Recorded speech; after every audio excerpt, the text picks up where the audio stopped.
Fala pessoal, sejam muito bem-vindos a mais um vídeo desse canal. Esse vídeo é o segundo vídeo da série sobre as bem-aventuranças que eu falei no vídeo passado que eu iria gravar. Esse é o segundo vídeo.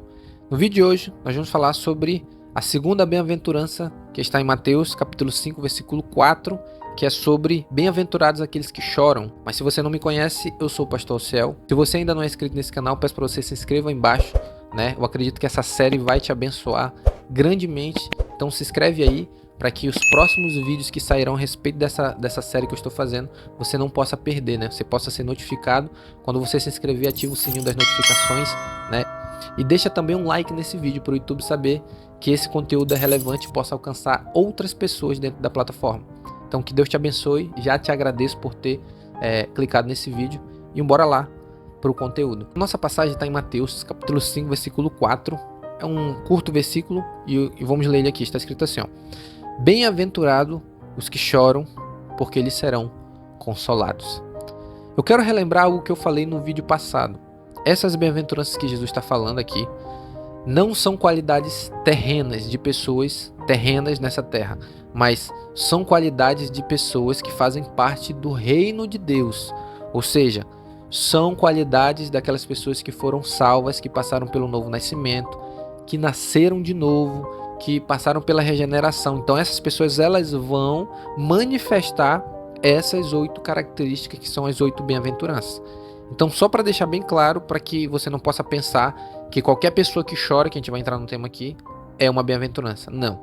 Esse choro que Jesus está falando aqui, bem-aventurados os que choram porque eles serão consolados, ele não está falando de qualquer choro, porque todo mundo nesse mundo chora, né? Tem gente que chora porque perdeu um filho, tem gente que chora porque perdeu algum bem material, tem gente que chora porque perdeu um pai, porque perdeu uma mãe, porque perdeu um filho, tem gente que chora porque perdeu um emprego, tem gente que chora porque... Existem várias situações, por uma tragédia, existem várias coisas nesse mundo que levam as pessoas a chorar. Então logicamente Jesus não está falando sobre isso, porque se ele estivesse falando sobre isso, todo mundo nessa terra seria bem-aventurado.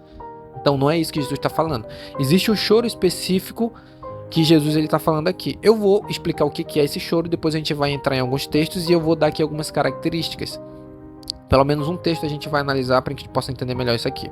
Olha só, esse choro que Jesus fala aqui é por causa dos pecados cometidos dessa pessoa no passado ou no presente. Eu vou ler e depois eu vou explicar.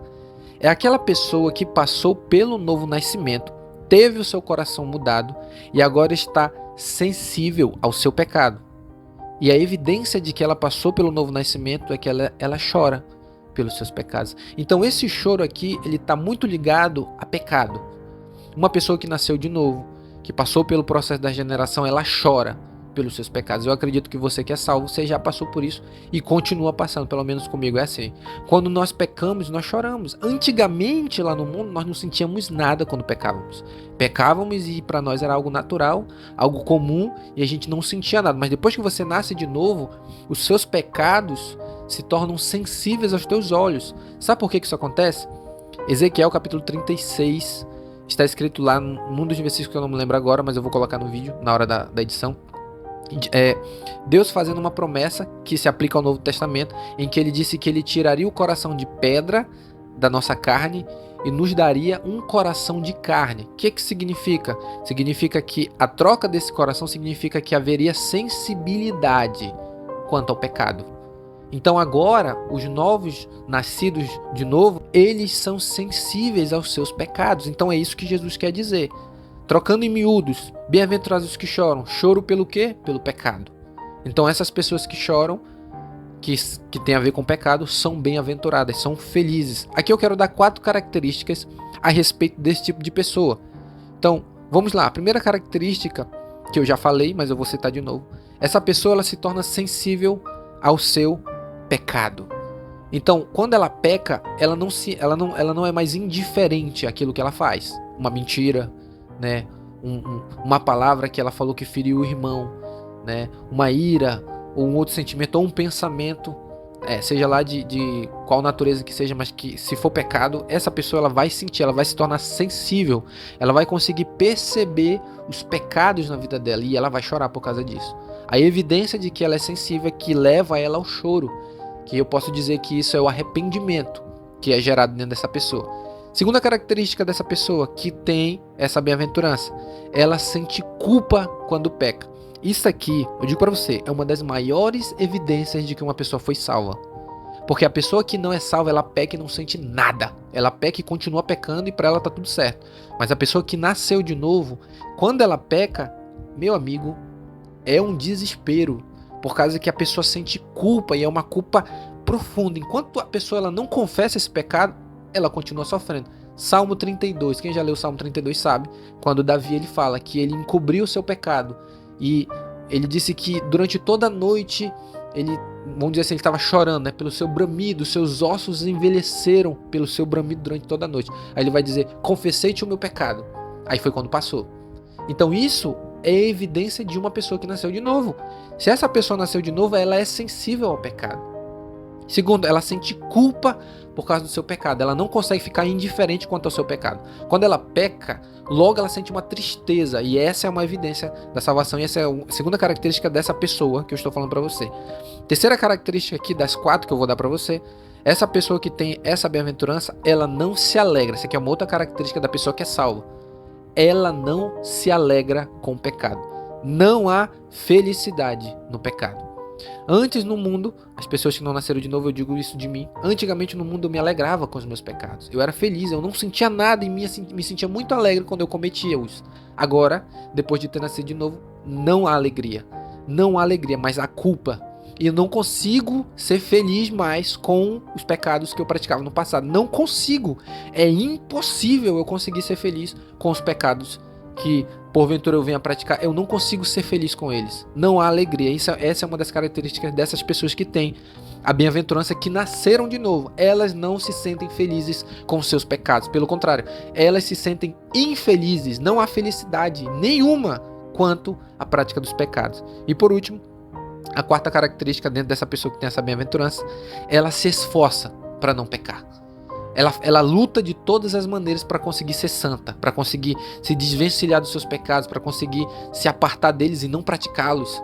É uma batalha dentro dessa pessoa para que ela consiga ficar longe desse pecado. Aqui em Lucas, eu vou dar um texto para me especificar isso aqui.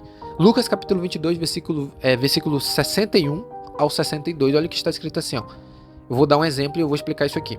E virando-se o Senhor, olhou para Pedro, e Pedro lembrou-se da palavra do Senhor como lhe havia dito. Antes que o galo cante, hoje me negarás 3 vezes. E saindo Pedro para fora, olha o que Pedro fez. Chorou amargamente. Que choro é esse aqui que Pedro está tendo? É o choro do arrependimento da segunda bem-aventurança que Jesus está falando aqui. Bem-aventurados os que choram. Então Pedro, quando ele peca, imediatamente em seguida ele sai e vai chorar. Por quê? Porque ele não consegue mais viver no pecado. Prova de que ele tinha nascido de novo. Prova de que essa bem-aventurança aqui estava operando em Pedro. Significando que ele tinha nascido de novo e que ele fazia parte do reino de Deus. Lembrando, como eu disse no primeiro vídeo, são características daqueles que fazem parte do reino de Deus. Quando Jesus fala bem-aventurados os que choram, ele também não se limita apenas a chorar pelo seu próprio pecado, mas chorar pelo pecado do outro. Também é uma característica dessa pessoa. Aqui eu quero usar um texto em Atos capítulo 17, versículo 16, está escrito assim, ó, enquanto Paulo os esperava em Atenas, o seu espírito se comovia em si mesmo vendo a cidade tão entregue à idolatria. Sabe o que significa isso aqui? A pessoa que tem essa bem-aventurança, ela vai chorar tanto pelos seus próprios pecados, quanto pelos pecados do outro. Paulo aqui, enquanto ele estava esperando, o texto diz que ele se comovia, ele se entristecia pelos pecados daquele povo. Se você for ler aqui esse capítulo 17, é o capítulo 17 onde Paulo ele vai pregar no Areópago, onde ele vai pregar para os epicureus e estoicos daquela época, os gregos. E ele usa, né, o Deus desconhecido. Se você não leu esse texto, eu convido você a ler esse capítulo 17. E aqui, Paulo ele demonstra em seu espírito uma comoção pelo estado daquele povo, que estava se perdendo nos pecados, né, na idolatria. Então Paulo aqui, ele se comove. Isso aqui também é uma característica da bem-aventurança. Então duas coisas. A bem-aventurança, que é bem-aventurados que choram, ele chora tanto pelo seu pecado quanto pelo pecado dos outros, pelo estado da sociedade, pelo estado daquele que está preso no pecado, que está afundado no pecado. Então ele chora tanto pelos seus pecados quanto pelos pecados dos outros. Então essa aqui é a segunda bem-aventurança. Esse foi o vídeo de hoje. Se você gostou, peço que você se inscreva nesse canal aí se você não é inscrito. Deixe o seu like, deixe um comentário aqui nesse vídeo aqui embaixo, né? Deixe o seu like para que o YouTube entenda que esse é um conteúdo relevante, né? E vai ter um outro vídeo que eu vou falar sobre a próxima bem-aventurança. Eu quero agradecer você que assistiu até aqui. Que Deus te abençoe em nome de Jesus.